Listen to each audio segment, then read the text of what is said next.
Hello les amis, j'espère que vous allez bien et je vous retrouve aujourd'hui pour vous faire un tag que j'ai vu passer sur la chaîne des Fantasy de Bullish et franchement quand je l'ai vu passer je me suis dit ouais ça a l'air vraiment intéressant et j'ai envie de vous le refaire, donc au cas où je vous mettrai dans la barre d'infos la version des Fantasy de Bullish et donc il s'agit du tag les 7 péchés capitaux livresques, donc là pareil je me suis prêtée au jeu. J'ai essayé à chaque fois de vous mettre 2 livres par catégorie pour quand même pouvoir vous montrer pas mal de romans différents. Et donc c'est parti, on va commencer gentiment ce tag tous ensemble. Et vous aussi n'hésitez pas à me mettre dans les commentaires quel livre vous auriez mis pour telle catégorie. La première catégorie c'est Luxure, un livre acheté pour sa couverture. Et donc là je suis plutôt partie du côté de ma pile à lire là derrière et j'ai essayé de regarder vraiment quel livre j'ai acheté pour sa couverture sans trop même regarder le résumé. Et le premier livre qui m'est apparu, c'est le premier tome des Secrets du Nil, What the River Knows, d'Isabelle Ibanez, et c'est aux éditions Rajo. Voilà, je vous montre la couverture déjà. Rien que la couverture, j'ai vu ça, je me suis dit waouh, il me fait trop envie. Et après, j'ai vu ça, le jaspage, vous voyez, ce jaspage. Et en voyant ça, plus ça a fait tilt Égypte antique et je me suis dit ouais, j'ai même pas besoin de savoir le résumé, je veux lire ce livre, franchement. Et avec une couverture pareille, il fallait que je l'ai en papier, donc voilà, il a fini dans ma wishlist. Et pour finir, c'est mon amie Louise qui me l'a offert, je sais plus si c'est pour mon anniversaire, pour Noël ou pour un événement, mais en tout cas c'est mon amie Louise qui me l'a offert et vraiment, il est magnifique. Et là j'ai vu que le tome 2 était sorti, donc j'attends déjà de lire le tome 1, mais si j'adhère au tome 1, le tome 2 va suivre. Et je vais vous lire le résumé. Son cœur est-il vraiment la plus fiable des boussoles? 1884. Lorsqu'Inès Oliveira, fine fleur de l'aristocratie argentine, apprend la mort de ses parents en Égypte, c'est son monde qui s'effondre. Déterminée à comprendre, elle embarque pour le Caire. Après, pour seul bagage, ses carnets de croquis et une bague envoyée par son père qui semble receler une étrange magie. White, l'exaspérant assistant de son oncle, l'attend de pied ferme, avec la mission de la renvoyer chez elle. Mais Inès est bien déterminée à obtenir des réponses, et qu'importe si le complot perfide dans lequel elle vient de mettre les pieds pourrait lui coûter la vie. Voilà, donc oui, effectivement, il me fait très envie. En plus, c'est quand même une belle bricasse, il fait juste... Oui, il fait plus de 660 pages. Est-ce qu'il y a des en-têtes de chapitres particuliers? Je me rappelle plus. Faut que je regarde. Bien sûr, je vais pas tomber dessus. Ah oui, voyez les en-têtes de chapitre, c'est juste magnifique. Et à l'intérieur, première page, c'était comme ceci. Voilà. Donc vraiment un magnifique objet livre. Et puis comme je vous disais, que j'ai eu sa couverture, plus son jaspage. Voilà, il me le fallait dans ma pile à lire. Et donc là, il y est. Et je pense que c'est une lecture que je vais plutôt me garder pour l'été. Et toujours pour la même catégorie, il y a un livre que je me suis dit que vraiment je l'ai acheté sans savoir son résumé, juste en voyant sa couverture, et aussi le fait de la retrouver en bourse aux livres à un prix plus faible a fait que j'ai directement craqué sans me poser plus de questions. C'est donc La Malédiction des Eaux d'Argent, donc le tome 1 d'Alexandra Bracken aux éditions de Saxus. Voilà, je vous montre la couverture. Et voilà, quand j'ai vu ça, je me suis dit, mais waouh, je le veux. Plus après, vous aviez le jaspage. Et là, pareil, dès que j'ai vu la couverture, le fait qu'il était moins cher, vu que je l'ai trouvé en bourse aux livres, je me suis dit, bon ben, n'hésite pas, prends-le. Et je sais pas si je vous l'avais déculotté quand je vous l'avais présenté, je sais plus. Mais voilà, donc l'objet livre, une fois qu'on lui a enlevé sa jaquette, je sais pas si vous verrez bien. Et là derrière, il est magnifique. Et sinon à l'intérieur, quand vous l'ouvrez, vous avez juste ça comme image. Voilà. Mais franchement, je trouve ça sublime. Et voilà, j'ai craqué. Et puis là, pareil, hein, pour le prix qu'il était, je me suis dit, voilà, même si ce ne sera pas quelque chose que j'apprécie, voilà, je ne regretterai pas mon achat vu que je ne l'ai pas payé plein pot vu que c'était une bourse aux livres. Et là, je me rends compte en plus qu'il y a un élément qui me plaît encore plus. Là, vous voyez, dans l'épée, il y a une silhouette de loup. Là, voilà, je sais pas si vous verrez bien la caméra, mais je viens de me rendre compte maintenant en jouant avec. Et là encore, ça me fait encore plus envie. Et ça, je pense que je viens seulement de m'en apercevoir maintenant, hein, pour vous dire. Alors je vous laisse le résumé. Quand l'obscurité s'abat, une nouvelle légende s'élève. Né dépourvu de magie, Tamsin a passé son enfance mise à l'écart, tandis que son frère adoptif Cabell et leur tuteur Nash partaient à la chasse aux reliques enchantées. Lorsque ce dernier disparaît mystérieusement, elle décide d'aider son frère dans ses enquêtes au péril de sa vie. 7 ans plus tard, une rumeur circule dans les souterrains magiques de Boston. Avant sa disparition, Nash aurait trouvé un puissant anneau issu de la légende arthurienne, capable de briser n'importe quelle malédiction. Toutes les communautés magiques de la ville veulent mettre la main dessus. C'est une aubaine pour Tamsin, car elle seule peut retracer les derniers pas de son tuteur et cet anneau permettrait de libérer Cabell d'une terrible malédiction dont il souffre depuis toujours. Mais sans magie, elle n'est pas de taille à affronter ses concurrents. Elle accepte alors l'aide d'un autre chasseur de reliques et d'une jeune sorcière. De Boston à Avalon, ils plongent ensemble dans un monde de magie noire et découvrent un secret qui pourrait bien réveiller les fantômes du passé. Voilà. Donc effectivement, je n'ai pas lu le résumé, mais bon, comme je vous ai dit, la couverture m'a suffi et rien que ce que je lis me fait envie également. Mais voilà, ces 2 livres, j'ai craqué uniquement pour leur couverture. La prochaine catégorie, c'est gourmandise, un livre lu plusieurs fois, et là, ça a été dur de choisir parce que c'est vrai que si je reprends dans mes vieux livres, il y en a plusieurs que j'ai lus plusieurs fois, mais il a fallu faire un choix. Et là, j'avais envie de vous parler donc de l'épreuve, le tome 1, Le labyrinthe de Jem Dashner. Et là, je crois que c'était mes éditions France Loisir, en tout cas le premier tome, c'était France Loisir. Bien entendu, je vais pas trouver. Ah, c'est édition France Loisir, voilà. Le premier tome du labyrinthe. Et là, c'est une saga que j'ai lue, je pense, en tout cas la trilogie de base, qui a sorti donc les 3 premiers tomes, je les ai lus, je pense, 3-4 fois. Après, il est arrivé les 2 préquels. Là, pareil, avec les préquels, j'ai dû lire aussi 2 fois les préquels. Et maintenant, il y a le Rivage des survivants qui est sorti en entier, je crois, à l'heure actuelle. Moi, j'ai juste les 2 premiers tomes, j'attends de me procurer le 3e, et encore un hors-série sur Newt. Et ceux-là, j'attends en fait de refaire aussi une relecture complète du labyrinthe pour les intégrer, mais la trilogie de base du labyrinthe, je l'ai lu bien, oui, 3-4 fois, facile. Et j'ai toujours été fascinée autant par les livres que par les films. Les films du labyrinthe, j'adore les revoir de temps en temps, redécouvrir l'histoire de Thomas, car pour ceux qui ne connaissent pas en fait le labyrinthe, on suit Thomas, qui va arriver dans un endroit particulier. En fait, c'est une clairière mais entourée d'énormes murs de pierre. Et derrière ces murs de pierre, en fait, il y a un labyrinthe. Et dans ce labyrinthe, il y a d'horribles créatures qui s'y cachent. Et en fait, on ne sait pas qui les a envoyés là. Et en plus, Thomas, il n'a plus de souvenirs de son passé, il se rappelle juste son nom. Et en fait, il pense que il y a une sortie dans le labyrinthe, mais il faut la trouver. Mais ça fait des années qu'ils sont là et ils l'ont toujours pas trouvée. Et donc on va suivre ses aventures à l'intérieur du labyrinthe. Et moi ça m'a toujours fasciné cette ambiance de labyrinthe. Déjà rien que dans le livre, j'avais lu ce livre à l'époque, mais j'étais hypée dedans, j'étais ah mais mon dieu, mais c'est quoi ce labyrinthe, qu'est-ce qui va se passer? Et ouais, je l'avais dévoré un nombre, voilà, comme je dis, plusieurs fois de suite. Et après, les suites qui avaient suivi La Terre Brûlée et Le Remède Mortel, mais pareil, j'étais prise dedans de me dire, mais qu'est-ce qui va encore leur arriver? Parce que à chaque fois, on en apprend davantage, parce que le labyrinthe, ce n'est qu'un début. Et quand on sait après tout ce qu'il y a derrière, ben voilà, ça m'avait hypé. Là, le labyrinthe, alors le premier tome, il fait un peu plus de 400 pages. Et comme je vous dis, moi ces 400 pages, je me rappelle à l'époque que je les avais pas vues passer et j'étais prise dedans, j'enchaînais. Et même encore maintenant, de vous en parler comme ça, mais vous imaginez pas, là j'ai trop envie de faire une relecture du labyrinthe.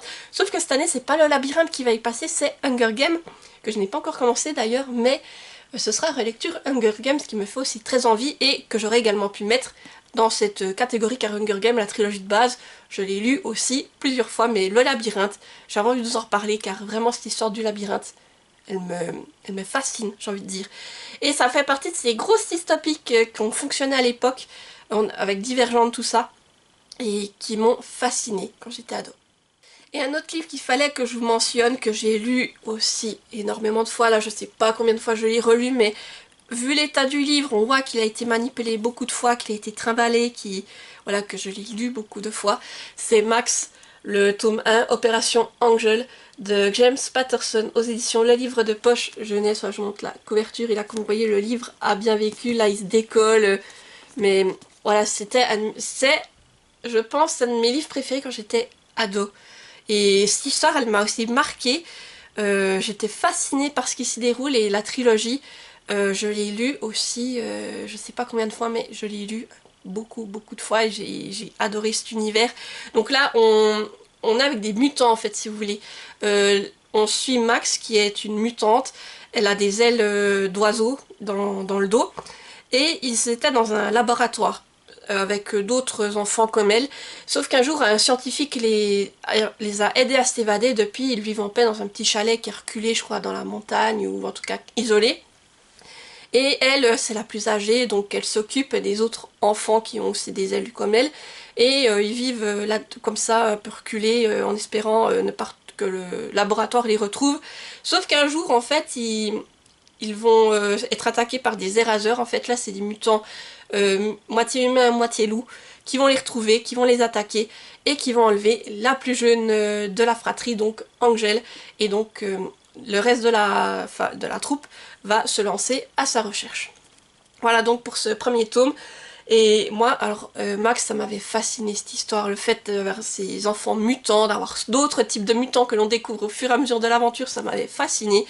Et ce tome 1, il fait un peu plus de 500 pages, mais je me rappelle que je l'avais dévoré, que j'avais adoré cet univers avec ces enfants oiseaux, tout ce qui leur arrive, et puis c'était des rebondissements pour moi, je lisais ça et je me disais mais qu'est-ce qui va encore leur arriver, et vraiment ça m'avait plu, ça m'avait fasciné. Et d'ailleurs, il faudrait une fois que je me les relise. Alors après, je vais chercher pour vous mettre dans la barre d'infos, mais je crois qu'à l'heure actuelle, le format papier n'existe plus. Mais je pense que vous devez encore pouvoir trouver la saga en format numérique si elle vous intéresse. Mais moi, ça a été une pépite de ma jeunesse. Je vous dis, je l'ai lu, je l'ai dévoré. Et je pense que je sais pas comment ça sortir à la caméra, mais si quelqu'un qui voit le livre en vrai, il voit que le livre il a été lu, manipulé, et puis voilà. Et ce livre, je ne m'en séparerai pour rien au monde car franchement, c'est un très bon souvenir de jeunesse.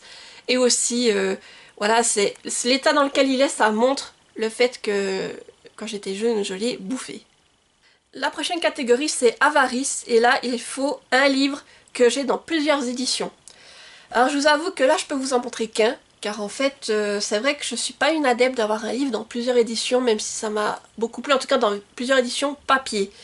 Ça peut m'arriver des fois d'avoir le livre en version papier et numérique pour pouvoir le lire plus facilement sans trop le trimballer. Mais en format papier, il n'y a qu'une saga que j'ai dans 2 éditions et que je voyais l'intérêt de faire ça car c'est une saga qui a marqué malgré tout ma jeunesse. Et quand j'ai vu qu'une autre édition sortait, je me suis dit non mais cette édition-là je la veux pour compléter la collection et justement pouvoir me permettre une fois que l'autre édition serait sortie en totalité de relire la saga. Donc je ne vous fais pas patienter plus longtemps, en fait c'est la saga Harry Potter. Voilà, Harry Potter, ça a marqué ma jeunesse, c'est une saga dont... C'est une des premières sagas que je me souviens avoir lu tout simplement. Et dont j'ai été fière de la lire parce que, comment vous dire, quand on était jeune, pour un jeune lecteur, Harry Potter c'était des pavés malgré tout. Bon, le premier est pas très épais, mais quand vous veniez au 2, 3, 4, voire même le 5, c'était une bricasse, et quand vous en étiez venu à bout, vous étiez là, ah ouais, j'ai lu ça quoi. Alors vous voyez la petite Élodie de l'époque, elle était toute fière d'avoir lu Harry Potter 5. Et disons que, comme je vous dis, c'est quand même une saga qui a un poids dans ma vie de lectrice. Et quand j'ai vu qu'une autre édition sortait, eh bien je me suis dit, bah ça par contre je le veux. Et je pense que c'est... Vraiment, je vous dis, pour d'autres sagas, j'en ai rien à faire en fait. Pour ce Twilight, j'ai vu qu'il y a des super éditions qui sont ressorties, mais je me dis, je garde les miennes, hein, je vois pas l'intérêt d'en racheter, mais pour celle-là, je me suis dit, non là, par contre je les veux pour pouvoir mettre plus tard quand j'aurai des belles bibliothèques que je pourrais vous montrer, eh bien j'aimerais que cette saga soit mise en valeur, que voilà, avec mes vieux livres d'un côté. Donc ça c'était les Folio Junior, mes premières versions que j'ai lues à l'époque, et à côté en fait moi j'ai craqué pour celui-ci, donc c'est la version illustrée par Jim Kay. Quand je les ai vus à l'époque qui commençaient à sortir, je me suis dit non, alors autant les Minalima ne m'intéressaient pas, j'ai jamais été trop fan du style Minalima, mais ceux-là, je les ai vus et je me suis dit, ah ouais, désolé mais il me les faut. Et du coup, on a commencé en fait à me les offrir. Le premier tome, c'est ma meilleure amie qui me l'a offert celui-là, et c'est le seul qui n'était pas sous blister. Tous les autres, ils sont cachés à un endroit, et ils sont sous blister en attendant. Donc là, j'ai jusqu'au tome 5 et on me les a tous offerts. Et Et donc, comme je disais, j'attends le fait d'avoir la saga au complet parce que ça a été jusqu'au tome 5 et là, ça faisait un moment qu'il sortait plus. Et là, je viens de voir l'info que le tome 6 allait sortir en fin d'année, mais ce serait un autre illustrateur qui le publierait. Et donc, voilà, donc j'attends, je pense qu'on va continuer à me les offrir dès qu'ils sont sortis, donc j'attends d'avoir le 6 et après, il faudra qu'on sortira le 7 pour pouvoir relire une fois la saga en entier, mais dans ces versions-là. Donc comme je vous dis, c'est juste magnifique. Et donc si vous l'ouvrez, vous avez des magnifiques illustrations. Je voudrais juste vous trouver l'illustration de Poudlard. Voilà, donc là vous avez déjà l'illustration de la couverture. Vous voyez, c'est magnifique. Et on voit, c'est vraiment ce style de dessin qui m'a attiré. Et puis là aussi, vous avez les fantômes par exemple. Même des fois, je trouve que ça fait un peu peur, mais j'aime ça, je me dis ça. Et ça me permettra de les redécouvrir d'une autre manière. Ce que je trouve Poudlard. C'est ça que j'aimerais vous montrer. Et bien sûr, je vais pas le trouver. Ah si, là, voilà. Donc voilà, alors après moi j'ai eu accès que au dessin du premier tome, vu que c'est le seul que j'ai déballé, ou qui était déballé quand je l'ai eu à l'époque. Et les autres sont sous blister, donc je n'ai aucune idée de l'évolution des dessins, mais je pense que plus on va avancer, plus ça va venir sombre. Et franchement, je suis curieuse de voir ce que ça va donner de les relire avec ce côté illustration plus sombre. Et là, je suis curieuse aussi de voir, d'attendre en fait que le 6 et le 7 paraissent. Et ouais, soit publiés en fait. Et là, voilà, du coup, ils attendront encore quelques moments. Mais voilà, c'est le seul livre que j'ai 2 éditions. Et je pense que ça le restera parce que, comme je vous dis, pour d'autres romans, je ne vois pas l'intérêt d'en avoir plusieurs collections. Là, c'est vraiment pour ce côté nostalgie. Voilà, c'est vraiment ce côté nostalgie, je pense qu'il joue beaucoup.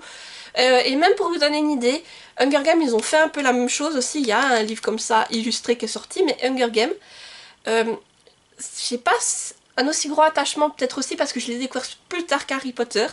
Et là, voilà, il y a vraiment que cette version-là. Quand je l'ai vue, je me suis dit, oui, celle-là, je les aimerais pour avoir dans ma collection de livres. Et du coup, je pense que ce sera les seuls. Parce que comme je vous dis, il y a d'autres livres qui sont sortis à l'heure actuelle. Et je les vois, je me dis, maintenant, je préfère regarder les miens. La prochaine catégorie, c'est colère. Et là, il faut un livre que j'ai détesté. Alors, le premier que je vais vous présenter, je sais qu'il y a beaucoup de monde qui l'ont adoré, tout ça. Moi, c'était la première fois que je lisais l'auteur et j'ai pas apprécié. Franchement, je l'avais d'ailleurs pris en numérique suite à un avis que j'avais vu, je sais plus sur quelle chaîne YouTube, en me disant ben voilà, ça devrait me plaire et franchement, ah non, j'ai pas du tout apprécié. Il s'agit de Mon désir le plus ardent de Pete Fromm aux éditions Gallmeister. Je vous mets la couverture ici car je l'avais en numérique, maintenant je ne l'ai plus, même sur ma liseuse.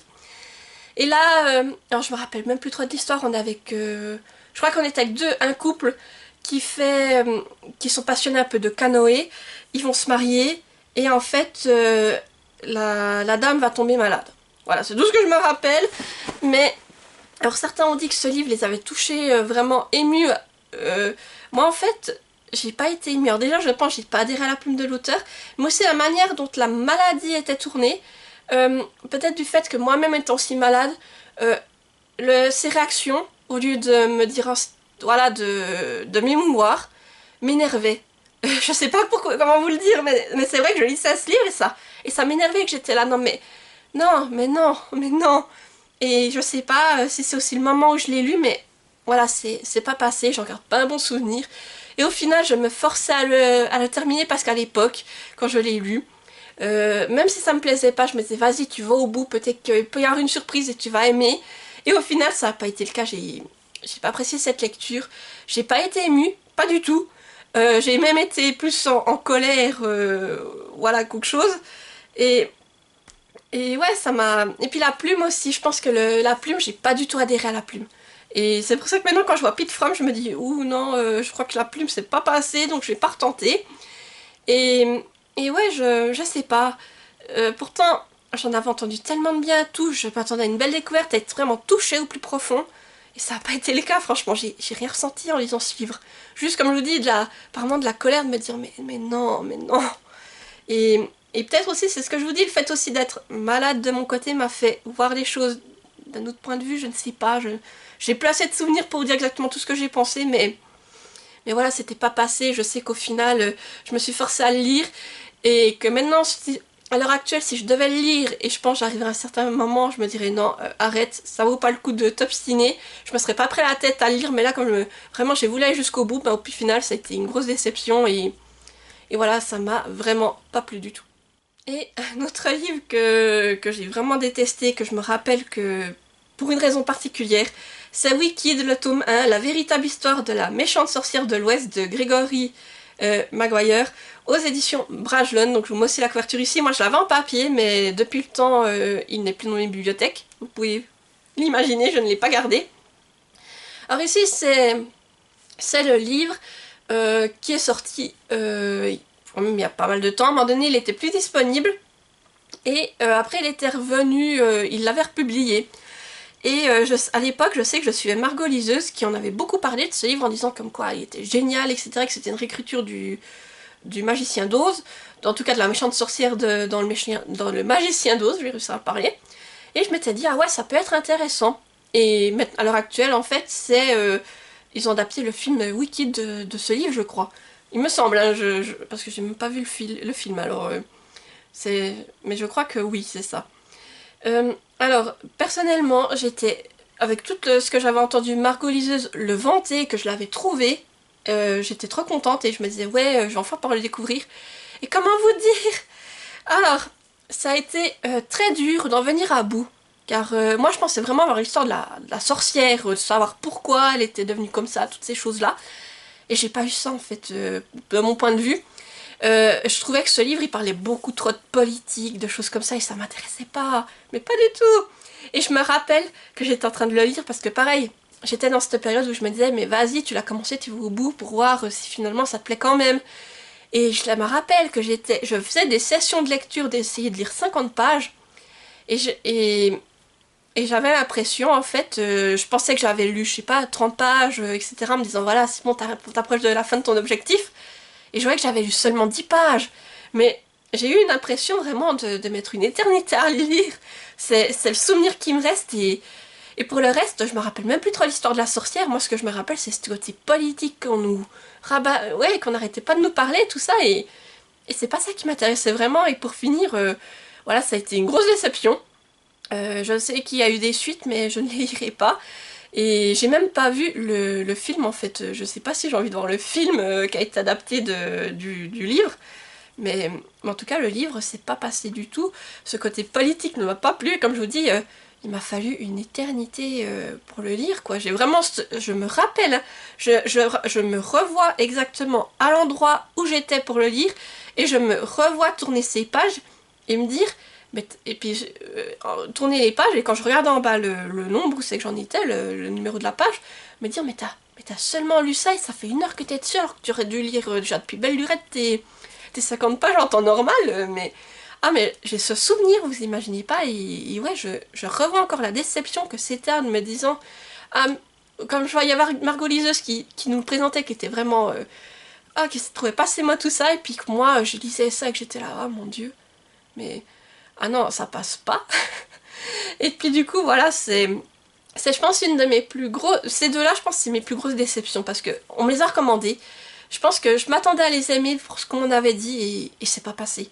Et je pense que c'est vraiment pour ça que c'est ces deux livres que j'avais envie de vous mettre dans cette catégorie. La prochaine catégorie, c'est Orgueil, et là, il faut un livre qui nous a challengés. Alors c'est vrai que j'ai réfléchi en me disant, mais qu'est-ce que je pourrais mettre là-dedans, et finalement, j'en ai quand même trouvé deux. En me disant que j'ai été challengée avec ces sagas, on va dire un peu pour la même raison, mais j'ai tenu le coup et au final quand je suis arrivée à la fin, j'ai envie de dire, eh bien c'était quand même une victoire, on va dire. J'étais quand même heureuse d'avoir fait ce parcours et d'être arrivée au bout. Donc la première saga dont je vais vous parler, c'est une saga qui est connue, dont parle beaucoup depuis plusieurs années, c'est La Guerre des Clans.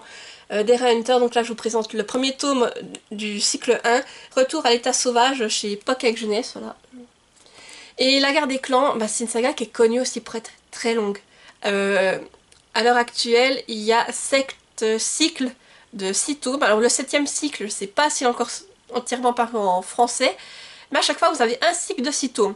Donc voilà, ça vous donne déjà une idée du nombre de livres que ça fait.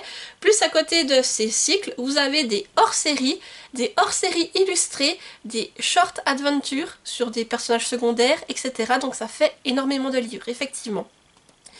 Et c'est pour ça que je me dis que cette saga m'a challengée, parce que effectivement, quand je l'ai commencé à l'époque, j'avais lu jusqu'au... que je dise pas de bêtises, jusqu'à la fin du cycle 4, avec les hors-séries qui allaient avec. Et à un moment donné, j'avais entendu que le cycle 5 et le cycle 6 paraissent, oui, soient publiés, pour me les procurer. Et quand j'ai voulu me lancer, je me suis dit, ouais, mais attends, ça fait trop longtemps que tu n'es plus dans la saga, t'aurais meilleur temps de la relire en entier, petit à petit, pour intégrer ensuite les cycles qui te manquent, ainsi que les hors-séries qui sont sortis entre-temps, toutes ces choses-là, et vraiment revoir toute l'histoire en tête, surtout au niveau des personnages, parce qu'en fait, on suit des chats dans la nature, et petit à petit, plus les cycles avancent, plus on suit leurs descendants. Alors, pour comprendre qui est le descendant de qui, ouais, etc.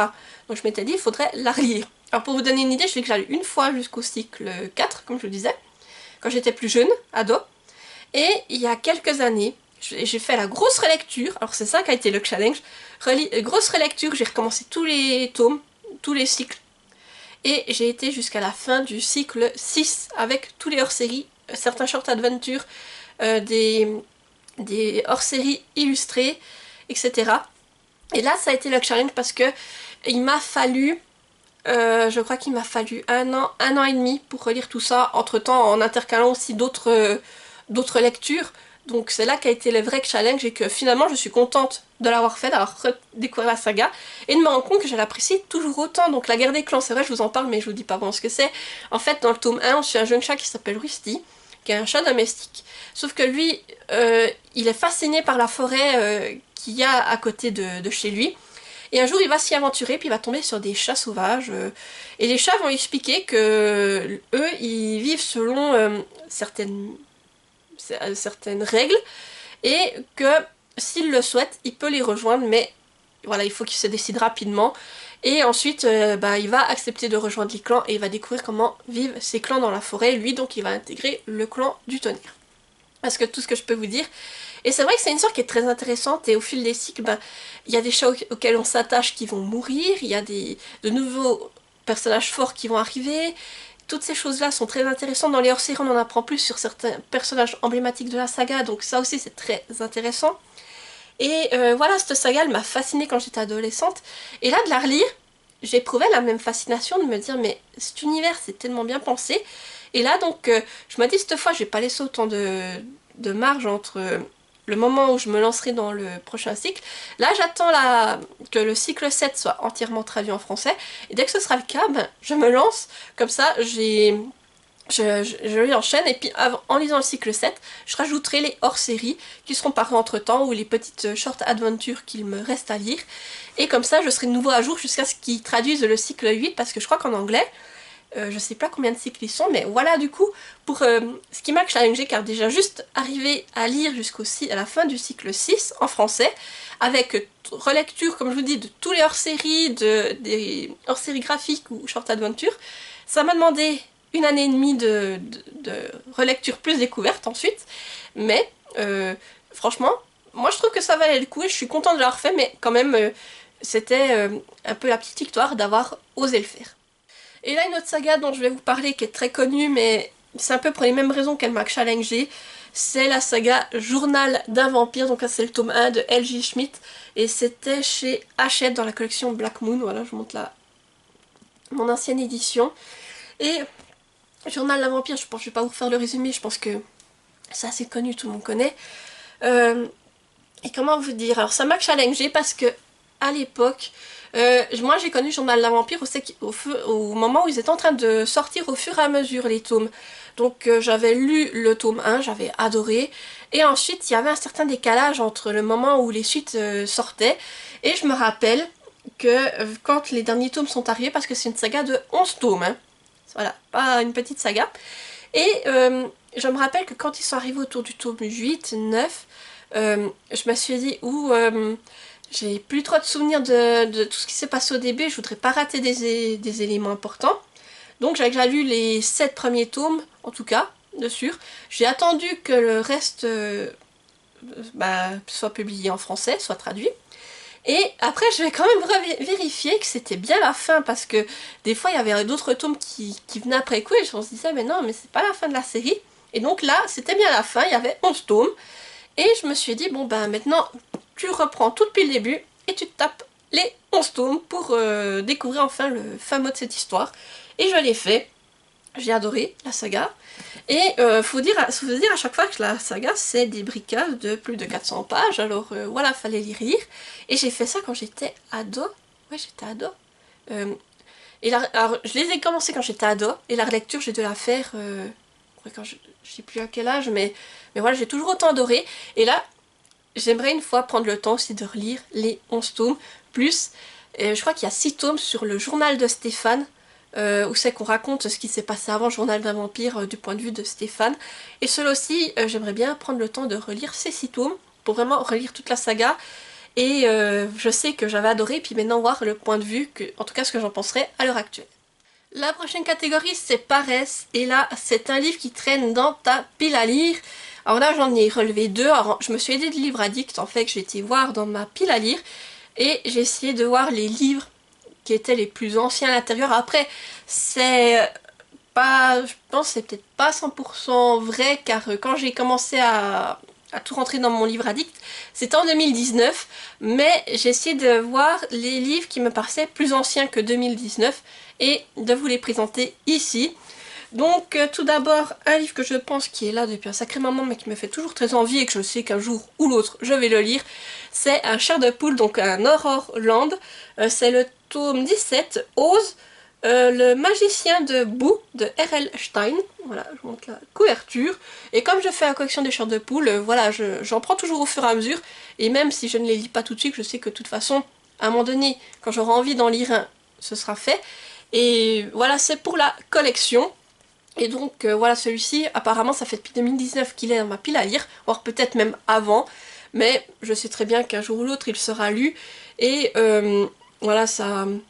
Alors les Horrorland, je crois que j'ai presque toute la collection, ou bien non, je me trompe. Parce que maintenant il y a tellement de... Parce qu'il y a la collection normale de Chair de Poule, les tout premiers qui sont sortis, après il y a eu les Horrorland, je crois que j'ai aussi des Monsterland, et je crois qu'il y a le Château de l'Horreur. Donc vous voyez, ça fait toutes des collections. Je crois que les Horrorland, je crois que c'est ce qui est sorti après la collection de la toute première collection. Et je crois que ceux-là, je les ai presque tous, donc ce serait l'occasion un peu de lire en fait ces tomes qu'il me manque. Et je sais que dans les Horrorland, il y en a certains qui m'ont bien fait flipper. Donc voilà, celui-ci, pourquoi pas. En plus, voilà, la couverture a l'air assez effrayante. Et voilà, donc de toute façon, je sais qu'un jour ou l'autre, il va y passer. Donc ce n'est que partie remise. Et un autre livre qui est dans ma pile à lire depuis une éternité, c'est Lady Helen, le tome 1, Le Club des Mauvais Jours, d'Alison Goodman, aux éditions Gallimard. Je vous avoue que ce livre, quand il est sorti, il me faisait très envie. Après coup, comment dire ça, j'ai été un peu moins intéressée par ce côté historique. Et je dois dire que j'ai même hésité à un moment donné à m'en séparer. Et à l'heure actuelle, étant donné que je m'intéresse de plus en plus au récit historique, eh bien, finalement, je me dis que j'ai bien fait de le garder parce que là, il me refait de nouveau très envie. Et il faudrait que je prenne le temps de lire ce premier tome pour voir ensuite si je me procure les suites parce que je crois que c'est une trilogie. Et voilà, mais en tout cas, oui, maintenant, j'ai vraiment envie de le découvrir et surtout j'ai vu une personne qui en a parlé il y a pas longtemps et qui disait que c'était un peu un style de Bridgerton mais avec un peu un côté agent secret ou comment dire, oui, une espèce de police secrète mais qui va lutter contre les démons en fait. Alors quand on m'a dit ça j'étais mais ouais mais j'ai trop bien fait de le garder parce que maintenant ça me fait trop envie et j'ai envie de découvrir tout ça et de voir si je vais aimer, En plus, alors ce qui me faisait peur c'était le fait que c'est aussi une belle bricasse, le livre il fait plus de 560 pages, donc c'est pour ça que voilà que j'ai peut-être eu aussi du mal à le sortir au début. Après comme je vous dis, il y avait cette idée comme quoi il me fait plus trop envie, puis maintenant je le vois et je me dis mais t'as tellement bien fait de le garder, de pas t'en séparer parce que ouais ça me fait trop envie et je me dis ben si ça te plaît, ben, tu continues et tu te procures les suites, et voilà. Mais vraiment, là, il me fait vraiment très envie, surtout comme je vous dis, à cause du fait que maintenant je m'intéresse de plus en plus à ce côté historique, et là, le fait d'avoir le mélange historique et chasseur de démons, mais ouais, ça me tente trop. Et la dernière catégorie, c'est envie, un livre dans lequel j'aimerais vivre. Alors je vous avoue que j'ai dû réfléchir parce qu'il y a beaucoup des livres que j'ai où c'est que les univers peuvent être intéressants, mais étant donné ce qui s'y passe, j'aurais pas trop envie d'aller y habiter tout simplement. Et il y en a un, quand je l'ai vu, je me suis dit mais oui, là je me verrais bien y habiter. Le livre, je vous en ai parlé il y a pas si longtemps que ça, donc je vais pas vous refaire un résumé. Donc c'est ACOTAR, le premier tome, Un palais d'épines et de roses de Sarah Grimace aux éditions La Martinière. Fiction, voilà, je vous montre la couverture. Et là en fait, alors je vous explique, j'aimerais bien habiter dans la cour du printemps, parce qu'en fait ACOTAR, je sais pas si vous avez déjà vu la carte, mais l'univers d'ACOTAR, c'est, il y a la région où vivent les humains, et ensuite les cours où vivent les faées sont divisés entre les saisons, ou les cours lunaires en fait, donc il y a une cour du jour, de l'aube, et de la nuit. Voilà, c'est pour vous montrer la carte. Voilà, donc là on a les cours saisonnières, et là plus les cours en lien avec lunaire, toutes ces choses-là. Et moi je me verrais bien habiter ici, donc ici vers la frontière avec les humains, là, à la cour du printemps. Alors je précise, hein, j'aimerais bien habiter à la cour du printemps, mais sans savoir tous les éléments qui se passent dans ce tome en fait. Vraiment que ce soit juste y vivre pépère, quand tout est en paix, tout se passe bien. Mais la cour du printemps, elle m'a vraiment fascinée, le fait de ces paysages, les décors qui sont décrits là-dedans, parce que justement une partie de l'intrigue se déroule à la cour du printemps, mais je me voyais là-dedans et je me disais, mais ce que je me verrais être bien, en plus au niveau de température, c'est le printemps, il fait pas encore trop chaud, il y a un petit cours d'eau, il y a des fleurs, il y a ci, il y a ça, et je me disais, mais je me verrais trop y vivre en fait à la cour du printemps. Après, comme je vous dis, hein, quand il n'y a pas d'ennui, quand tout va bien, etc. La cour du printemps, je me verrais tellement y vivre. Et franchement, rien que quand on me l'a décrit, c'est, je pense, qui m'a beaucoup, vraiment fascinée quand j'ai découvert ACOTAR et que j'ai lu le premier tome avec cet univers de cour du printemps. C'est, je pense, qui m'a vraiment fascinée. Et voilà, ce qui fait que quand je suis tombée dessus, je me suis dit, mais là, ouais, je me verrais bien y vivre. Et surtout, comme il fait toujours beau et pas trop chaud, ce serait l'idéal pour aller passer ces après-midi et aller lire en extérieur, quoi. Alors voilà pourquoi aussi je me verrais bien y vivre. Et un autre endroit où je me verrais bien vivre, c'est dans la saga Aria the Masterpiece. Donc là, je vais vous mettre le tome 1 ici parce que, on va dire, j'ai pas eu le courage d'aller fouiller dans ma bibliothèque de manga pour le sortir. Surtout que là, j'aurais du tout enlever le matériel pour filmer, pour passer de l'autre côté juste derrière vous pour aller chercher le livre. Et donc là je vous mets le tome 1, c'est de Kozue Amano aux éditions Kiun. Et là je me verrais tellement y vivre en fait. Aria the Masterpiece, on est au 24e siècle sur la planète Mars qui a été terraformée. Et en fait on l'a terraformée en s'inspirant de la ville de Venise. Et on va suivre une jeune fille qui vient de la Terre et qui va arriver dans la ville de Néo-Venise pour y faire un apprentissage d'ondine, donc pour apprendre à devenir pilote de gondole. Et cet univers, j'ai envie de vous dire, quand vous voyez déjà la ville de Néo-Venise et tout ce qu'il y a autour, mais ça a l'air magnifique, fascinant, et j'aurais vraiment envie d'y vivre, en fait, ça a l'air vraiment très très beau, et aussi, même quand on voit la campagne, tout ça, mais je me dis, mais j'aimerais trop vivre sur cette planète. Et là, en plus, j'ai envie de vous dire, étant donné que les personnages ont l'air très sympathiques, qu'il y a une bonne entente et que c'est assez cocooning, mais je changerais rien du tout, j'aurais envie de vivre avec nos personnages et puis d'être amie avec eux et de vivre là-bas avec eux, tout simplement. Donc vraiment, c'est une ville qui me fascine. Alors j'essaierai de... Si je trouve certaines planches, parce qu'il y a certaines planches en couleur qui sont magnifiques, où on voit la ville ou la campagne, certaines choses de cette planète Mars terraformée. Et franchement, quand je vois ça, mais je me dis, mais ce que j'aimerais vivre là-bas, ça doit être paisible. Même s'il y a ce côté ville, mais il y a aussi ce côté plus campagne. Et il y a ce côté aussi étendue d'eau, tout ça, ce qui a l'air sublime. Et je me verrais trop vivre avec eux, en fait. Et quand je suis tombée sur... je faisais défiler mes livres pour choisir, et que je suis tombée sur cette BD, ce manga, je me suis vraiment dit, mais mais ouais, je me verrais vraiment vivre à leur côté, ce serait trop génial. Et voilà, j'arrive au bout de ce tag. N'hésitez pas à me dire en commentaire ce que vous auriez mis pour chacune des catégories. Ou si vous le faites de votre côté, n'hésitez pas à me dire que vous l'avez fait. J'irai jeter un œil à votre vidéo pour voir vous ce que vous avez mis dans les différentes catégories. Et comme d'habitude, si vous êtes trop timide pour laisser un commentaire, vous pouvez me mettre un emoji. Donc là, on va rester sur l'idée des mondes où j'aimerais vivre. Alors vous pouvez me mettre un emoji en lien avec le printemps, donc des fleurs. Je pense que ça va très bien pour représenter la cour du printemps. Ou vous pouvez me mettre, pour Neo Venise, qu'est-ce que vous pouvez me mettre vous pouvez me mettre une goutte d'eau, pour représenter le fait que voilà, il y a beaucoup d'eau. Et sinon, je réfléchis aussi à ce que je vous ai parlé. Ou bien sinon, vous pouvez me mettre un chat, voilà, pour parler en référence à la guerre des clans, une tête de chat. Et comme d'habitude, n'hésitez pas à mettre un petit pouce en l'air pour soutenir la vidéo, activer la petite cloche pour ne pas rater celles qui vont suivre, et à vous abonner car ça fait toujours plaisir. Et ça permet à d'autres personnes de découvrir la chaîne. Et moi, je vous dis à mercredi prochain pour une nouvelle vidéo, et portez-vous bien. Bye bye!